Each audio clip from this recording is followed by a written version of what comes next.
हो आई दैया आई दैया आई मर गई रे अरे क्या भरे हो क्या दैया आई लाला आका सुनीलवा देख ले तेरे पहले आई दैया आई लाला आई गई तो कहीं आई मर गई रे आई मारे ए लाला हमार पेट बहुत जोर पे रोते हो पेट पीला था हाँ बर्दाश्त नहीं होता है बड़ा न लोटियम पानी ले ले जा बाहरे हो यार ए लाला ए अंतर के न होए ओहो समझ गया दुकान वाले भैया दुई पुड़िया सोंदी हर रे भेज दे तई काहे बरे हो अरे खा ले ठुसुर ठुसुर गैस निकाल ठीक हो जाए ए लाला हमरे गैस न बनी है कहाँ ये दूसरी तान के रोए आय बाप रे जानते हो कौन तान के रोए राते जब से हम ये गाँव में आवा जब से हम के कमाई में आवा इस सामने माले जब बैठे ना इनका राते न जाने हमरे ऊपर कौन कई दिन कौन जादू टोना हाँ हमरे पेटे में सुरुर सुरुर होता है अजय भैया हाय कौनो तुम्हारे गांव में न्योती है पंडा ए लाला तई तई शिवचरण भैया का बोला लाओ झाड़ दे ठीक हो जाए ए लाला ये झराए फुकाए मन ठीक क्या होई तरह में ठीक होई ठीक कई दे हां के तरह में ठीक होई ए लाला सुनो बहनी चली जाओ अहमदाबाद ए लाला शिवम के लगे कहाँ चली बहने आ जा चली जाओ लेकिन मजबूर हो ए लाला हमरे घर चले जाओ कहे के पर हमरे बाबू के बुला लो हाय मूठ न खराब की कई गुस्सात अबे कहे हो तोरे बाबू को लगे फोन लगा रहे हो तोरे बाबू से कहा तुम्हारे बिटिया का पेट पी रहा था तोर बाबू कहा जब मोर बिटिया ये कर्म कराए से पूछे ना तोरे पर रिचार्ज नहीं होता है बाबू के फोन लगाई है ए लाला ए लाला सुन ले अगर बाबू के लग न जाओ तो हमरे उनके लगे चले जाओ मानो एक बात सुन ले हमरे सकल गोड़ न लगाओ नहीं कसम से 3 महीने हो गए हमार दुल्हन माई के महल ए लाला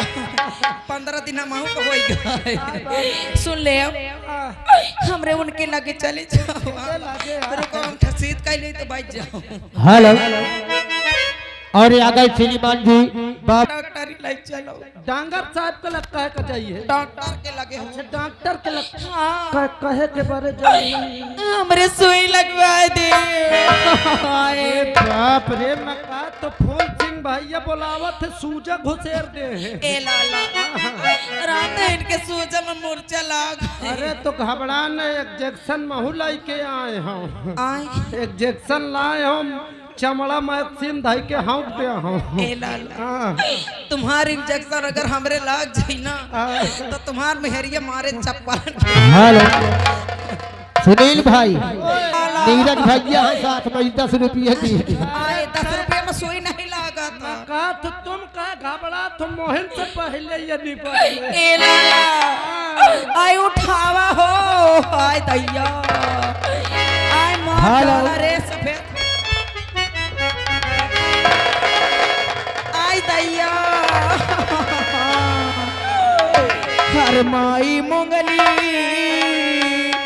हे माई मंगली हर करी हैया के पीरवा से मंगली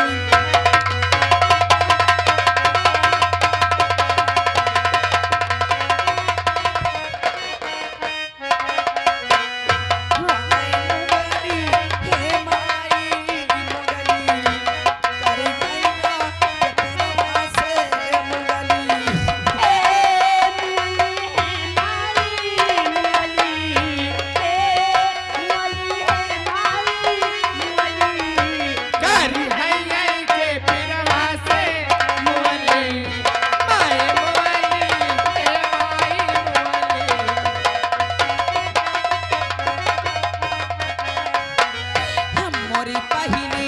तीर जब आई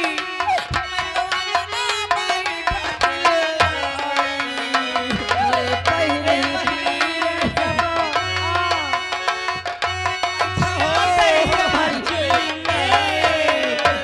मोरी पहली पीर जब आई मैं तो अंगना बैठ चिल्लाई दौड़ा दौड़ा बहन दीदी दौड़ा हम तो ऐसा करम नहीं खाबे हम तो मेरा खाबे अब देखिए और एक आवश्यक सूचना घर मालिक साहब एडो कॉपी पेन लेके बैठा दो पढ़े लिखे आदमी के बेवहार लिखे नहीं सुबेरे ठेका में हिसाब होई अब तो लानी आप हैं श्रीमान बीरेन्द्र सोनकर केटमाई उनकी तरफ से 50 रुपए घर मालिक साहब को व्यवहार और 51 रुपए हमारे कंपनी के लिए पार्टी बहुत बहुत स्वागत करती है। अब तो लानी पलंग आना सतावे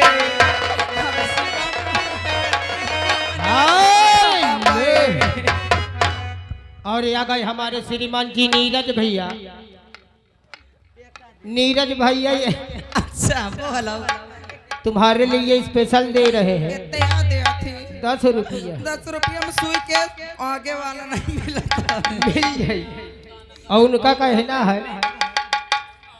बढ़िया सुनने का दे जियत रहो बहिनी जियत रहो। हाँ और नीचे कहना है ए लाल बहिनी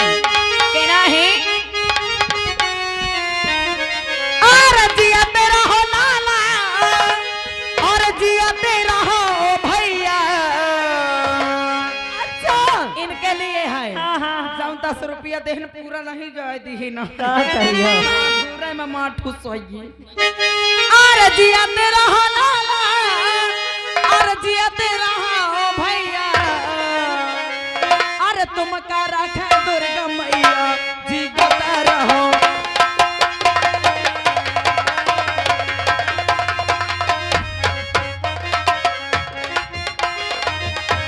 हेलो आप ही श्रीमान रितेश भैया घटाईपुर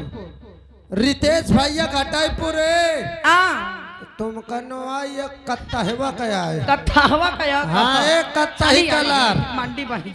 कसम से 21 रुपया तोरे बरे आ रहा है। गाना चले के चाहिए नया नया ड्राइवर बा नया नया हरनवा हरा नमा अरे नया नया ड्राइवर हाँ हरा